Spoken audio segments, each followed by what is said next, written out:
যিহেতু অষ্টমী আৰু নৱমী এটা দিনতে পৰিছে সেইকাৰণে ৰাতিপুৱাৰ পৰাই পূৰা পূজা চোৱা আৰম্ভ কৰি দিছোঁ। কিবা ঠিক যদি পূজা চোৱাত আৰু কম হৈ যায়। আচলতে আমাৰ ঘৰৰ ওচৰতে এখন পূজা হয় আৰু প্ৰত্যেক বছৰতে আমি ৰাতিপুৱাই আহি ইয়াতে চাকি বন্তি জ্বলা। সেইকাৰণে এইবাৰো আহি ইয়াতে প্ৰথমে চাকি বন্তি জ্বলা, তাৰপিছত মাৰ আশীৰ্বাদ ল'লোঁ আৰু এতিয়া গধূলি আমি আহি পালোঁ বগলছ ৰোডত পূজা চাম বুলি। সকলোৱে কয় ইয়াৰ পূজা ভাগ বোলে চাবলৈ বৰ ধুনীয়া হয়। সেইকাৰণে মই বাৰু এইবাৰ প্ৰথমবাৰ আহিছোঁ ইয়াত পূজা চাবৰ কাৰণে।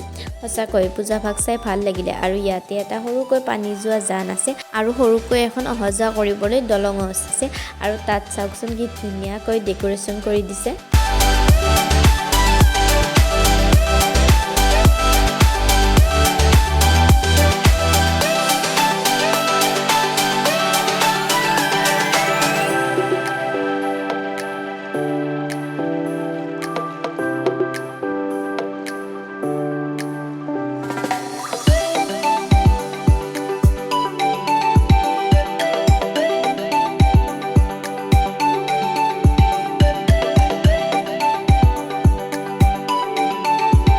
তাৰ পৰা ওলাই এতিয়া আমি আহি পালোঁ কলেজ চকৰ পূজা চাম বুলি।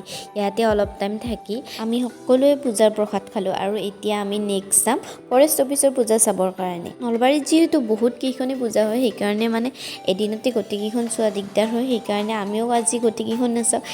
আৰু এইখন পূজা ডেক'ৰেশ্যনটো দেখিছেনে কিমান ধুনীয়া হৈছে। এইখন হৈছে প্লাষ্টিক মুক্ত পূজা। ইয়াত এটাও প্লাষ্টিক ব্যৱহাৰ কৰা নাই। সকলো ডেক'ৰেশ্যন আমাৰ থলুৱা সামগ্ৰী, বাঁহ, মৰাপাট আৰু বিভিন্ন সামগ্ৰীৰে কৰা হৈছে। গতিকে দেখিবলৈতো বাৰু বহুত বেছি ধুনীয়া হৈছে। এইখন পূজাৰ পিছতে এতিয়া আমি নেক্সট গ'লোঁ হৰি মন্দিৰৰ পূজা চাবৰ কাৰণে।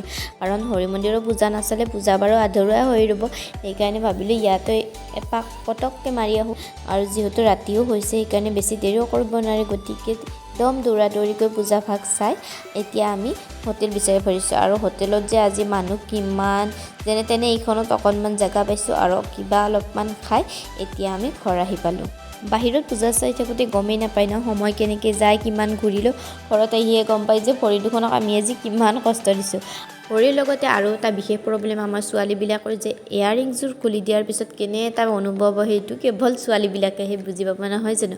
মোৰো আজি তেনেকুৱাই অৱস্থা হৈছে। তাতে আৰু ইয়াৰিংযোৰ আছিল হেভি।